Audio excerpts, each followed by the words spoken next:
Good afternoon, everybody. How are we? Good to see all of you. It's an honor to be here with all of you. A lot of familiar faces in the room, a lot of new faces. And President Trump is back, and the golden age of America has most definitely begun. The Senate has already confirmed 5 of President Trump's exceptional cabinet nominees: Secretary of State Marco Rubio, Defense Secretary Pete Hegseth, CIA Director John Ratcliffe, Homeland Security Secretary Kristi Noem, and Treasury Secretary Scott Bessent. It is imperative that the Senate continues to confirm the remainder of the president's well-qualified nominees as quickly as possible.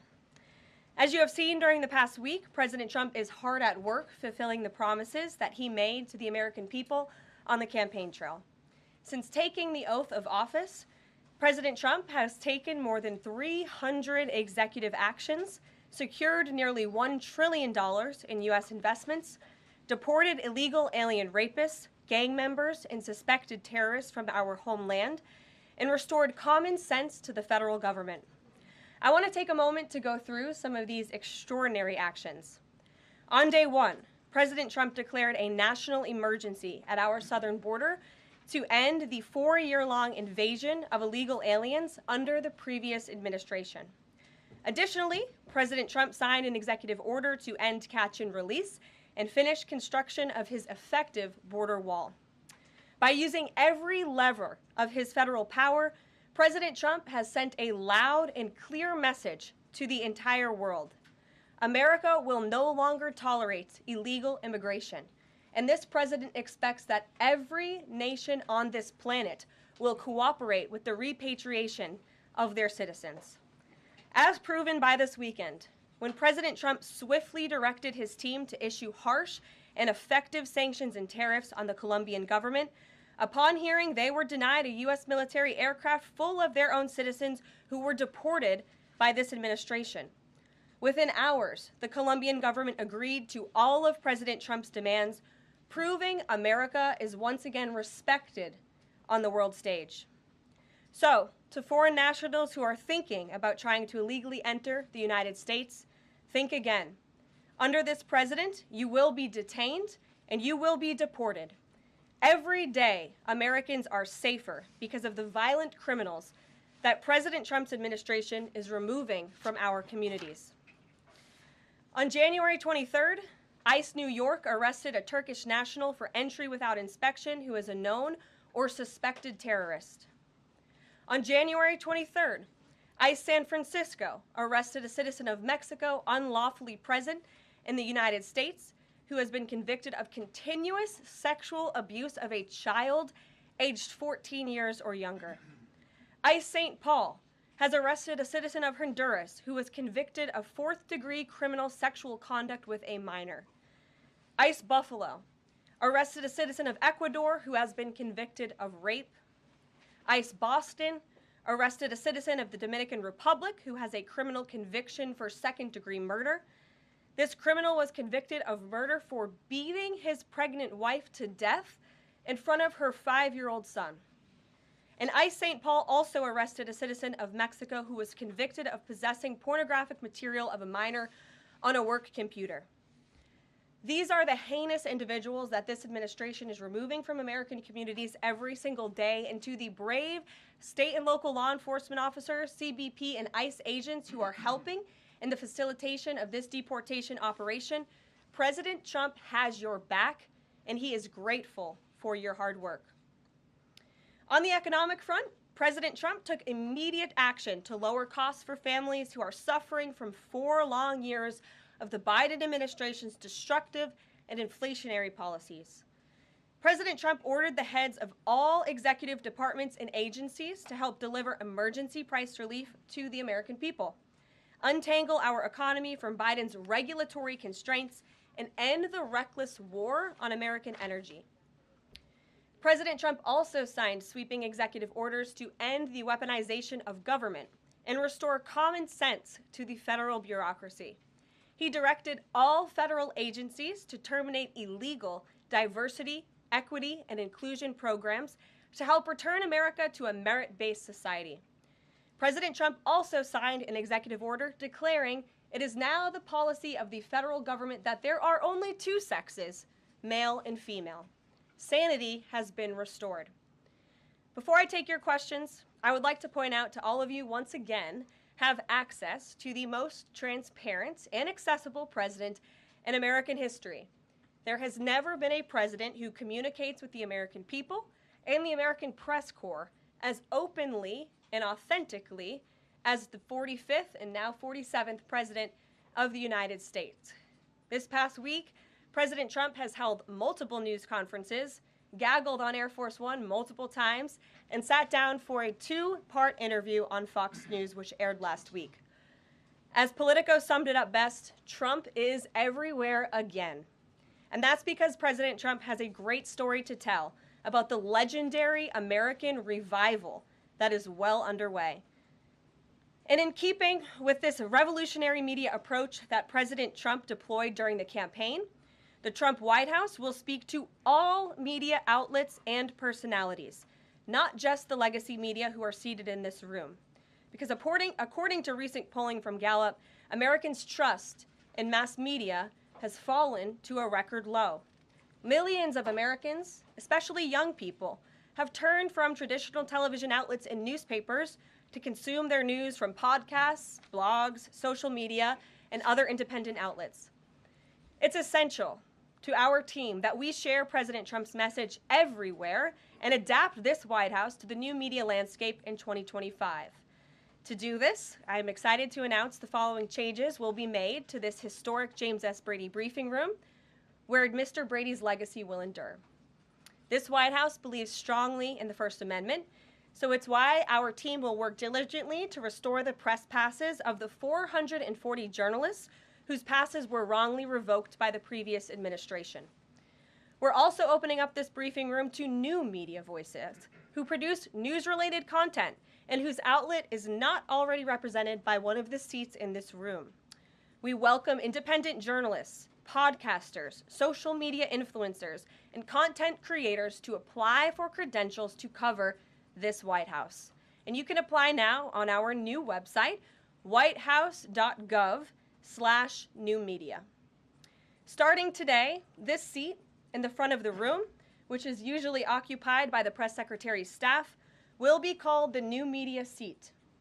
My team will review the applications and give credentials to new media applicants who meet our criteria and pass United States Secret Service requirements to enter the White House complex. So in light of these announcements, our first questions for today's briefing will go to these new media members whose outlets, despite being some of the most viewed news websites in the country, have not been given seats in this room. And before I turn to questions, I do have news directly from the President of the United States that was just shared with me in the Oval Office from President Trump directly, an update on the New Jersey drones. After research and study, the drones that were flying over New Jersey in large numbers were authorized to be flown by the FAA for research and various other reasons. Many of these drones were also hobbyists, recreational, and private individuals that enjoy flying drones. In time, it got worse due to curiosity.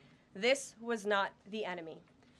A statement from the President of the United States to start this briefing with some news. And with that, I will turn it over to questions. And we will begin with our new media members, Mike Allen from Axios, Matt Boyle from Breitbart. Mike, why don't you go ahead?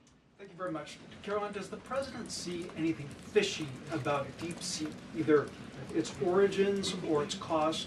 And could China's ability to make these models quicker, cheaper, affect our thinking about expanding generation data centers, chip manufacturing? Sure. The President was asked about DeepSeek last night on Air Force One when he gaggled for, I think, the third or fourth time throughout the weekend with members of the traveling press corps.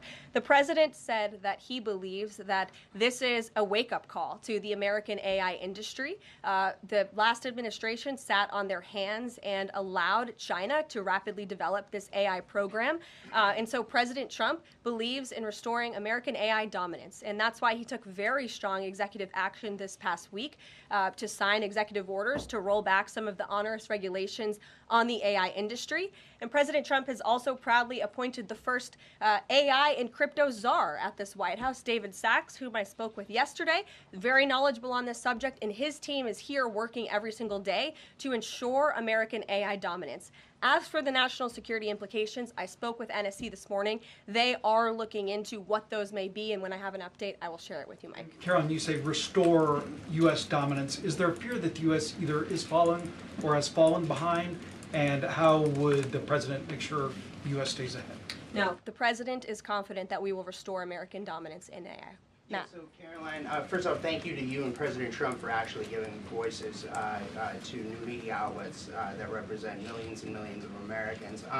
The thing I would add, I've got a two-part question for you. The first is just can you expand upon what steps the White House is going to take to bring more voices, not less, which is what our founder, Andrew Breitbart, believed in, into this room where they rightfully belong? Yeah. Absolutely. And as I said in my opening statement, Matt, it is a priority of this White House to honor the First Amendment. And it is a fact that Americans are consuming their news media from various different platforms, especially young people. And as the youngest press secretary in history, thanks to President Trump, I take great pride in opening up this room to new media voices to share the president's message with as many Americans as possible. In doing so, number one, we will ensure that outlets like yours, Axios and Breitbart, which are widely respected and viewed outlets, have an actual seat in this room every day. We also, again, encourage anybody in this country, whether you are a TikTok content creator, a blogger, a podcaster, if you are producing legitimate news content, no matter the medium, you will be allowed to apply for press credentials to this White House. And as I said earlier, our new media website is whitehouse.gov/new media. And so we encourage people to apply. Again, as long as you are creating news-related content of the day and you're a legitimate independent journalist, you're welcome to cover this White House. And secondly, Karoline, you said you laid out several of the actions that President Trump has taken. Obviously, it's a stark contrast to the previous administration of breakneck speed from President Trump. Can we expect that pace to continue as the first 100 days moves along here and beyond that? Absolutely. There's no doubt President Trump has always been the hardest working man in politics. I think that's been proven over the past week. This president has again signed more than 300 executive orders. He's taken historic action. I gaggled aboard Air Force One to mark the first 100 days of this administration, 4 p.m. last Friday, or first 100 hours rather. And this president did more in the first 100 hours than the previous president did in the first 100 days. So President Trump, I think you can all expect for him to continue to work at this breakneck speed, so I hope you're all ready to work very hard. I know that we are.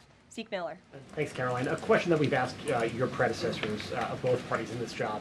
When you're up here in this briefing room speaking to the American public, do you view yourself and your role as advocating on behalf of the president or providing the unvarnished truth that is, not to lie, not to obfuscate to the American people? I commit to telling the truth from this podium every single day.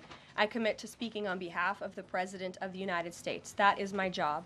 And I will say it's very easy to speak truth from this podium when you have a president who is implementing policies that are wildly popular with the American people, and that's exactly what this administration is doing. It's correcting the lies and the wrongs of the past 4 years, many of the lies that have been told to your faces in this very briefing room. I will not do that.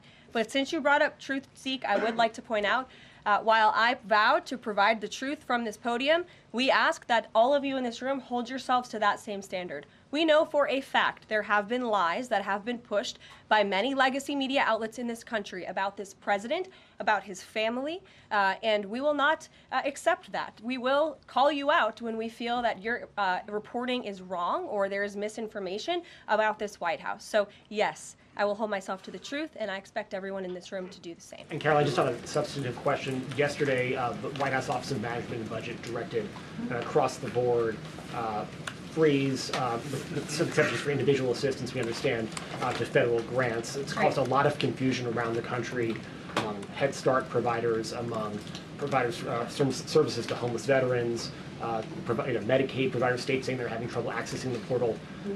Could you help us clear up some of the confusion, Yes. give some certainty to folks? And also, is that uncertainty How does that uncertainty service the president's voters? Well, I think there's only uncertainty in this room amongst the media. There's no uncertainty in this building. So let me provide the certainty and the clarity that all of you need. This is not a blanket pause on federal assistance and grant programs from the Trump administration. Individual assistance, that includes, I'm not naming everything that's included, but just to give you a few examples, Social Security benefits, Medicare benefits, food stamps, welfare benefits, assistance that is going directly to individuals will not be impacted by this pause. And I want to make that very clear to any Americans who are watching at home who may be a little bit confused about some of the media reporting. This administration, if you are receiving individual assistance from the federal government, you will still continue to receive that. However, it is the responsibility of this president and this administration to be good stewards of taxpayer dollars. That is something that President Trump campaigned on. That's why he has launched DOGE, the Department of Government Efficiency, who is working alongside OMB. And that's why OMB sent out this memo last night, because the president signed an executive order directing OMB to do just this. And the reason for this is to ensure that every penny that is going out the door is not conflicting with the executive orders and actions that this president has taken. So what does this pause mean? It means no more funding for illegal DEI programs. It means no more funding for the Green New scam that has cost American taxpayers tens of billions of dollars. It means no more funding for transgenderism and wokeness across our federal bureaucracy and agencies. No more funding for Green New Deal social engineering policies. Again, people who are receiving individual assistance, you will continue to receive that. And President Trump is looking out for you by issuing this pause because he is being good steward of your taxpayer dollars. Thanks, Caroline. Sure. How long is this pause going to last, and how is the Trump administration recommending that organizations that rely on federal funding make payroll, pay their rent in the meantime?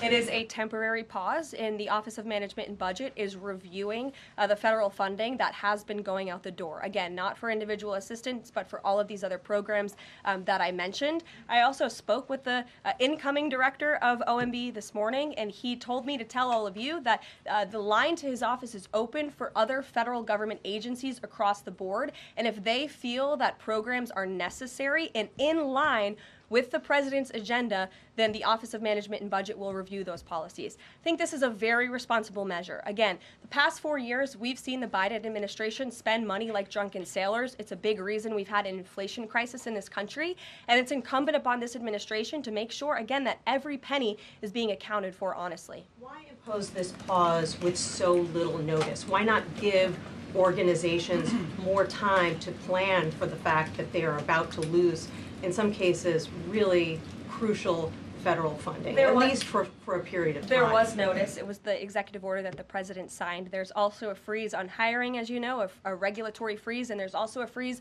on foreign aid. And this is, again, incredibly important to ensure that this administration is taking into consideration how hard the American people are working, and their tax dollars actually matter to this administration. You know, just during this pause, DOGE and OMB have actually found that there was $37 million that was about to go out the door to the World Health Organization, which is an organization, as you all know, that President Trump, with the swipe of his pen in that executive order, is no longer wants the United States to be a part of. So that wouldn't be in line with the president's agenda. DOGE and OMB also found that there was about to be 50 million taxpayer dollars that went out the door to fund condoms in Gaza. That is a preposterous waste of taxpayer money. So that's what this pause is focused on, being good stewards of tax dollars. And so this doesn't affect Meals on Wheels or Head Start or disaster aid? Again, it does not affect individual assistance that's going to Americans. To follow up on Nancy, do you think there will be a list of who is affected and how much money is affected? How will these contractors and organizations know if they are actually having their funding frozen? And then secondly, if you're willing, can you just clarify, is the end goal of this to essentially challenge Congress or to prove that the president can withhold federal funding? In other words, is this an attempt to pick a fight to prove that he can do this? No, absolutely not. As it says right here in the memo, which I have, and I'd encourage all of you to read it, it says the American people elected President Trump to be the President of the United States and gave him a mandate to increase the impact of every federal dollar. This memo requires federal agencies to identify and review all federal financial assistance programs and supporting activities consistent with the president's policies and requirements. The American people gave President Trump an overwhelming mandate on November 5th, and he's just trying to ensure that the tax money going out the door in this very bankrupt city actually aligns with the will and the priorities of the American people. So will there be a line? Yes. Welcome. You look great. You're doing a great job. You talked about transparency, and some of us in this room know how just transparent President Trump has been the last 5 or 6 years. I think you'll do the same. My question is, do you think this latest incident with the president of Colombia is indicative of the global, powerful respect they have for President Trump moving forward, not only to engage in economic diplomacy with these countries, but also world peace? Absolutely. I'll echo the answer that the president gave on Air Force One last night when he was asked a very similar question by one of your colleagues in the media. This signifies peace through strength is back.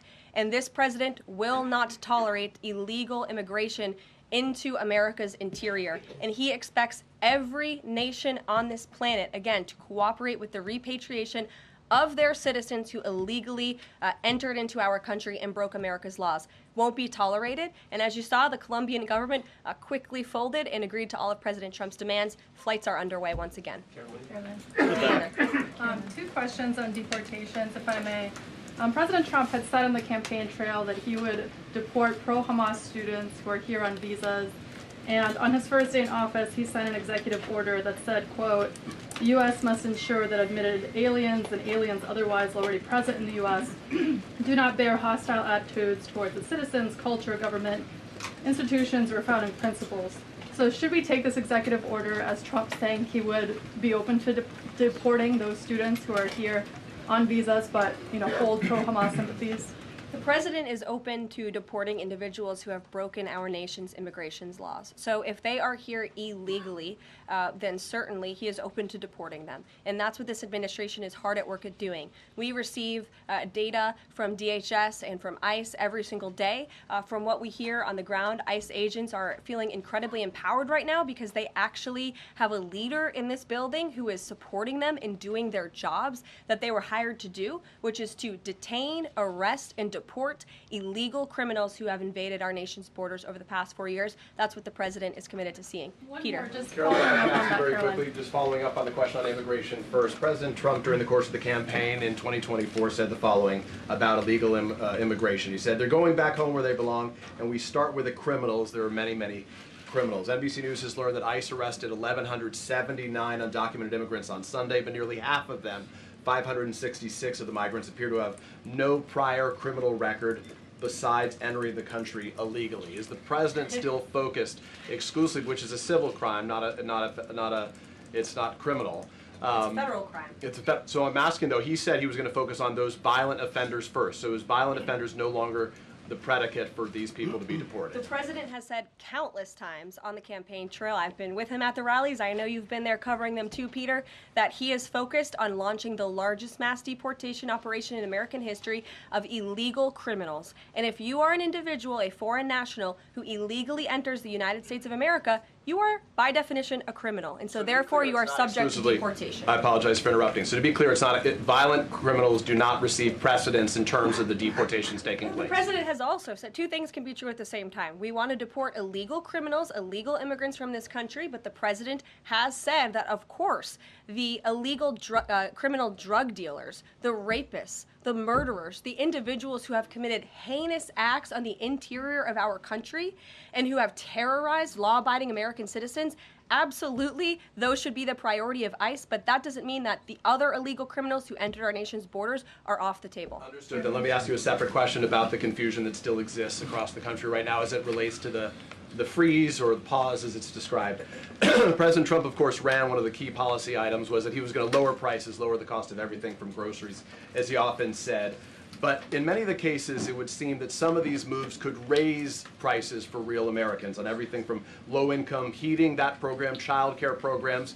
Will nothing that the president's doing here in terms of the freeze in these programs raise prices on ordinary Americans? What particular actions are you referring to that I'm would? referring to LHEAP right now. That's the low-income heating program, for example. We can talk about, there's no clarity, so I could refer to a lot of them. We don't know what they are specifically. Can you tell us that LHEAP, that LIHEAP is not one of those affected? So you're asking a hypothetical based on programs that you can't even identify. I just identified. What I can tell you just to be is clear, that since you guys haven't identified, let's do it together, just for Americans at home.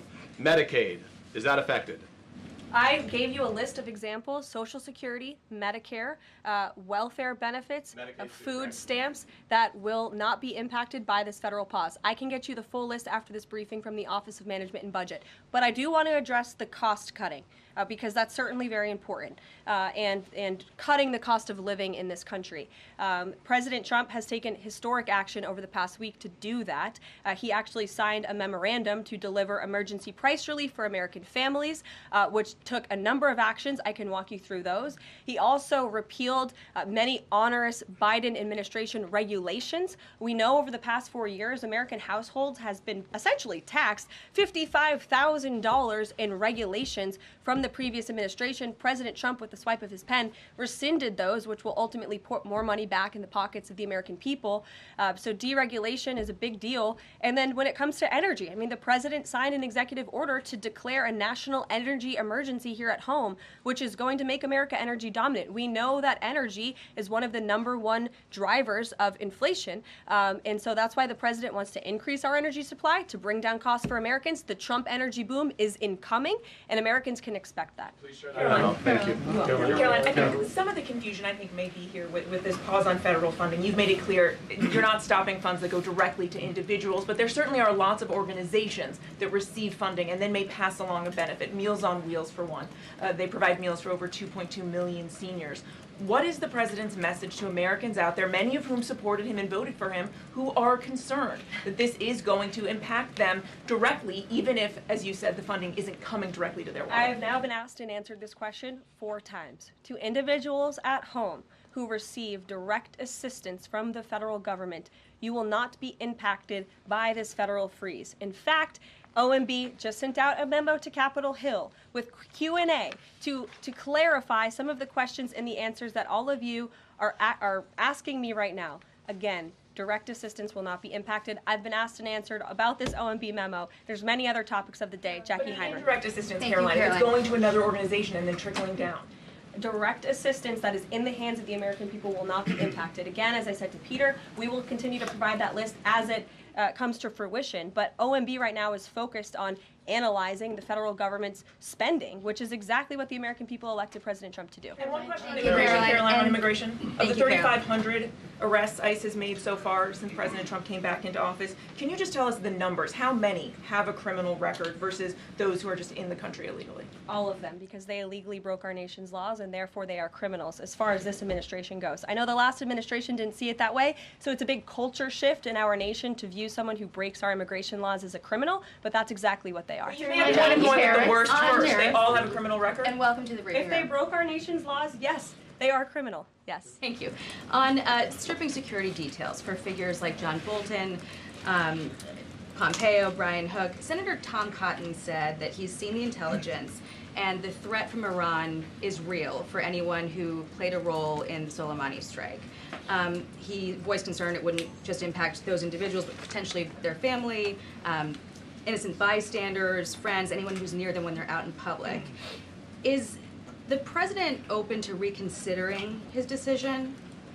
The president was asked and answered this yesterday, and he was firm in his decision despite some of the comments that you had referenced. And he's made it very clear that he does not believe American taxpayers should fund security details for individuals who have served in the government for the rest of their lives. And there's nothing stopping these individuals that you mentioned from obtaining private security. That's where the president stands on it. I have no updates on that. Is there any concern that this decision might jeopardize the administration's ability to hire the best advisors for these kinds of positions in the future? No, in fact, I've talked to the Presidential Personnel Office, who has told me directly that there is such an influx of resumes for this administration that it's incredibly overwhelming. There is no lack of talent for the Trump administration. Reagan, would he take any responsibility if anything happened to these people? Would he feel at all that his decision was a factor in that? The president was asked and answered this yesterday. I defer you to his Thanks, comments. Caroline. Reagan, since you're in the back row, I hear you, the back row hasn't gotten much attention in the last 4 years, so I'm happy to answer your question. And I can project.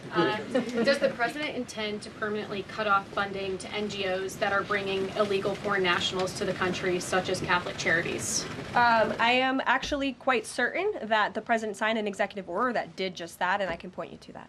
More, Caroline, President Trump issued an executive order on increased vetting for refugees and visa applications. Part of that order was considering an outright ban for countries that have deficient screening processes. Has the president considered yet which countries might fall into this category? Are countries like Afghanistan or Syria under consideration for a full ban? Yeah, so the president signed an executive order to streamline the vetting for visa applicants and for illegal immigrants in this country who are coming, of course, from other nations. It also directed the Secretary of State to review the process and make sure that other countries around the world are being completely transparent with our nation and the individuals that they are sending here. And so the Secretary of State has been directed to report back to the president. I haven't seen that report yet. We've only been here for a few days. One on the freeze in federal funding. Who advised the president on the legality of telling government agencies that they don't have to spend money that was already appropriated by Congress? Well, as the OMB memo states, this is certainly within the confines of the law. So White House counsel's office believes that this is within the president's power to do it, and therefore he's doing it. Okay, so they disagree with lawmakers who say that they don't have the power to freeze this funding. Again, I would point you to the language in the memo that clearly states this is within the law. And on what happened on Friday night, the administration fired several inspectors general without giving Congress the 30-day legally required notification that they were being fired. I think only 2 were left at DHS and the DOJ. And then yesterday we saw several prosecutors, I believe 12, fired from the Justice Department who worked on the investigations into the president. As you know, they are career prosecutors, therefore they are afforded civil service protections. How is the administration deciding which laws to follow and which ones to ignore? So it is the belief of this White House and the White House counsel's office that the president was within his executive authority to do that. He is the executive of the executive branch, and therefore he has the power to fire anyone within the executive branch that he wishes to. There's also a case that went before the Supreme Court in 2020, Scala Law LLC versus the Customs, Bureau protection. I would advise you to look at that case, and that's the legality that this White House was resting on. So you're confident that if they bring lawsuits against you, those prosecutors who were fired, that they will succeed? We will win in court. And yes. Did he personally direct this, given they worked on the classified documents investigation and the election interference investigation? This was a memo that went out by the Presidential Personnel Office, and the president is the leader of this White House. So yes. Yes. Caroline. Caroline? Sure. Thank you. Congrats on your first day behind the podium. Thank you. President Trump ended funding for UNRWA and also designated the Houthis a foreign terrorist organization. That's right. Both were decisions that the previous administration had reversed. So here's my question. Will there be an investigation into who gave the previous administration this terrible advice? Well, that's a very good point. I haven't heard discussions about such an investigation, but it wouldn't be a bad idea considering that the Houthis certainly are terrorists. They have launched attacks on U.S. naval ships across this world, and so I think it was a very wise move by this administration to redesignate them as a terrorist group, because they are, and I think it was a foolish decision by the previous administration to do so. As for an investigation, I'm not sure about that, but it's not a bad idea. Josh. Thank you for the question. I appreciate it. Can you give us an update on the president's plan for his tariff agenda? He spoke a lot about this yesterday, and there's a couple of dates coming up that he's spoken to. Number one, February 1st, he's alluded to both the potential for tariffs for Canada and Mexico, but also China to take effect on those days. What's he thinking about that? Yeah. Should those countries expect that on the Again, first? he was asked and answered this question this past weekend when he took a lot of questions from the press, and he said that the February 1st date for Canada and Mexico still holds. What about the China 10% tariff that he also had mused about last Tuesday going into effect on the same date? Yeah, the president has said that he is very much still considering that for February 1st. Separately, yesterday he talked also about sectoral tariffs on, for instance, pharmaceuticals as well as semiconductor computer chips. He talked about steel, aluminum, and copper. What's the timeline on those? Is that a similar sort of coming days thing? Or? Yeah, so when the president talked about that in his speech yesterday, that actually wasn't a new announcement. That was within a presidential memorandum that he signed in one of the first days here in the White House on his America First trade agenda. So there's more details on those tariffs in there. As far as a date, I don't have a specific date to read out to you, but the president is committed to implementing tariffs effectively, just like he did in his first term. Finally, he also was asked on the plane when he gaggled about the potential for a universal tariff. He was asked maybe about 2.5%. There was a report about that. He said he wanted much bigger than that. Should we understand that these tariffs would add up?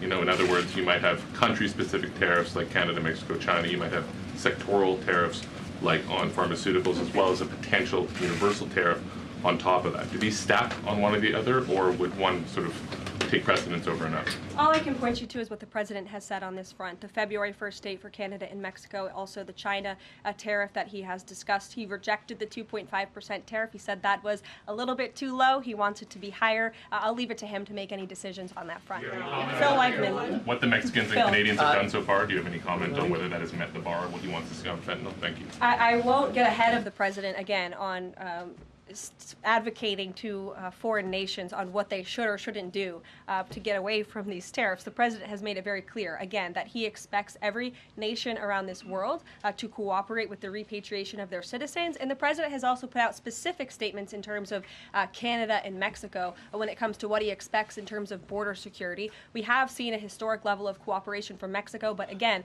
as far as I'm still tracking, and that was last night talking to the president directly, February 1st is still on the books. Phil. Thank you, Caroline. Quick programming note and then a question on taxes. Well, in terms of programming, should we expect to see you here every day? How frequently will these press briefings be? It is a good question, April. So look, the president, as you know, is incredibly accessible. First day here, he wanted all of you in the Oval Office. You got a 60-minute press conference with the leader of the free world while he was simultaneously signing executive orders. I may add that's pretty impressive. I don't think the previous office holder would be able to pull such a thing off. So look, the president is the best spokesperson that this White House has, and I can assure you that you will be hearing from both him and me as much as possible. And then a question about tax cuts. You know, the president has promised to extend the tax cuts from the previous term. I'm curious, you know, does the president support corresponding spending cuts as some Republicans have called for in Congress? And will the new Treasury Secretary be leading those negotiations with the Hill as Mnuchin did during the first administration? The president is committed to both tax cuts and spending cuts, and he has a great team negotiating on his behalf, but there's no better negotiator than Donald Trump, and I'm sure he'll be involved in this reconciliation process as it moves forward. Caroline, in the announcement that you made last night on the Iron Dome, it said the president had directed that the United States will build this Iron Dome. Yeah. When you read into the executive order, it seemed short of that. It asked for a series of studies and reports back to him. Can you tell us whether the president has directed this? And if he is as concerned on this issue, why the suspensions that we saw listed by OMB included so many different nuclear programs, non-proliferation programs, programs to blend down nuclear weapons, and so forth? First of all, when it comes to the Iron Dome, the executive order directed the implementation of an Iron Dome. It also, as you said, kind of directed research and studies to see if or how the United States can go about doing this, particularly the Department of Defense. When it comes to the other question that you asked about those specific programs, again, I would say this is not a ban. This is a temporary pause and a freeze to ensure that all of the money going out from Washington, D.C. is in line with the president's agenda. And as the Office of Management and Budget has updates on what will be kickstarted once again, I will provide those to you. Just to clarify for a sec what you were saying before on Medicaid. It wasn't clear to me whether you were saying that no Medicaid would be cut off. Obviously, a lot of this goes to states before it goes to individuals and so forth. So are you guaranteeing here that no individual now on Medicaid would see a cutoff because of the pause? I'll check back on that and get back to you. John. Thanks a lot, Caroline. As you know, in the first week that the president was in office, signed an executive order as it relates to birthright citizenship, trying to eliminate that. Now, 22 state attorney generals have said that this is unconstitutional. A federal judge has just agreed with their argument. What's the administration's argument for doing away with birthright citizenship? The folks that you mentioned have a right to have that legal opinion, but it is in disagreement with the legal opinion of this administration. This administration believes that birthright citizenship is unconstitutional, and that is why President Trump signed that executive order. Illegal immigrants who come to this country and have a child are not subject to the laws of this jurisdiction. That's the opinion of this administration. We have already appealed the lawsuit that was filed against this administration, and we are prepared to fight this all the way to the Supreme Court if we have to, because President Trump believes that this is a necessary step to secure our nation's borders and protect our homeland. On foreign policy, Caroline, on foreign policy, if I may, the president's commitment to the NATO Defense Alliance, is it as strong as the prior administration? Is it the same as when he served as president in his first term in office? As long as NATO pays their fair share, and President Trump has called on NATO allies to increase their defense spending to 5%. You actually saw the head of NATO at Davos last week on Bloomberg television saying that President Trump is right, and if Europe wants to keep itself safe, they should increase their defense spending. I would just add that there was no greater ally to our European allies than President Trump in his first term. The world for all nations in Europe, and of course here at home, was much safer because of President Trump's peace through strength diplomatic approach. Thank you, Caroline, and it's great to finally be called on as well in the briefing room. I appreciate that. You're welcome. Of course, we know President Trump just got back from North Carolina and California meeting with victims of natural disasters. There's the 2-year anniversary of the East Palestine, Ohio toxic train derailment. Does the president have any plans to go visit the victims of that toxic spill, or just visit in general? No plans that I can read out for you here. If that changes, I will certainly keep you posted. What I can tell you is that President Trump still talks about his visit to East Palestine, Ohio. That was one of the turning points, I would say, in the previous election campaign, where Americans were reminded that President Trump is a man of the people, and he, as a candidate, visited that town that was just derailed by the train derailment, no pun intended, and he offered support and hope. Just like I saw the president do this past week, it was a purposeful decision by this president on his first domestic trip to go to North Carolina and to California to visit with Americans who were impacted by Hurricane Helene and also by the deadly fires. A red state and a blue state, both of which feel forgotten by the previous administration and the federal government. That is now ended under President Trump. He will continue to put Americans first, whether they're in East Palestine, in Pacific Palisades, or in North Carolina. Thank you, Caroline. On California, could you please clarify what the military did with the water last night as referenced in the president's Truth Social post? The water has been turned back on in California, and this comes just days after President Trump visited Pacific Palisades, and as you all saw, applied tremendous pressure on state and local officials in Pacific Palisades, including Los Angeles Mayor Karen Bass, to turn on the water and to direct that water to places in the south and in the middle of the state that have been incredibly dry, which has led to the expansion, the rapid expansion of these fires. So could you clarify what the military's role was, where the water came from, and how it got there? Again, the Army Corps of Engineers has been on the ground in California to respond to the devastation from these wildfires, and I would point out that just days after President Trump visited the devastation from these fires, the water was turned on. That is because of the pressure campaign he put on state and local officials there who clearly lack all common sense. And I will never forget being at that roundtable with the president last week and hearing the frustration in the voices of Pacific Palisades residents who feel as though their government has just gone insane. Before President Trump showed up on the scene, Karen Bass was telling private property owners that they would have to wait 18 months to access their private property. So this administration, the president and his team that's on the ground in California, Rick Grinnell, who he has designated to oversee this great crisis, it will continue to put pressure on Karen Bass and state and local officials to allow residents to access their properties. This is a huge part of it. These residents want to take part in their own clearing out of their properties. They should be able to do that. It's the United States of America. What happened to our freedom? Clearly it's gone in California, but not anymore under President Trump. April. Caroline, welcome to the briefing room. Thank you. Several questions. One on the pause. Will minority serving institutions, preferably colleges and universities, have those monies held back temporarily at this moment? Again, I have not seen the entire list because this memo was just sent out. So I will provide you all with updates as we receive them, okay?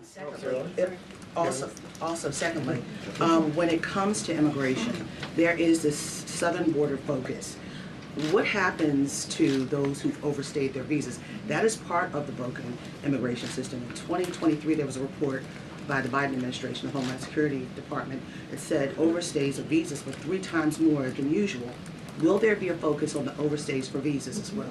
If an individual is overstaying their visa, they are therefore an illegal immigrant residing in this country and they are subject to deportation. And also yes. Lastly, as we're dealing with anti-DEI, anti-woke efforts, we understand this administration is thinking about celebrating Black History Month. Have you got any word on that? Anything that you can offer to us? As far as I know, this White House certainly still intends to celebrate, and we will continue to celebrate American history and the contributions that all Americans, regardless of race, religion, or creed, have made to our great country, and America is back. Christian Daycock. Thanks, Caroline. Just real quick, you mentioned the inflation executive order the president signed, but egg prices have skyrocketed since President Trump took office, so what specifically is he doing to lower those costs for Americans? Really glad you brought this up because there is a lot of reporting out there that is putting the onus on this White House for the increased cost of eggs. I would like to point out to each and every one of you that in 2024, when Joe Biden was in the Oval Office, or upstairs in the residence sleeping, I'm not so sure, egg prices increased 65% in this country.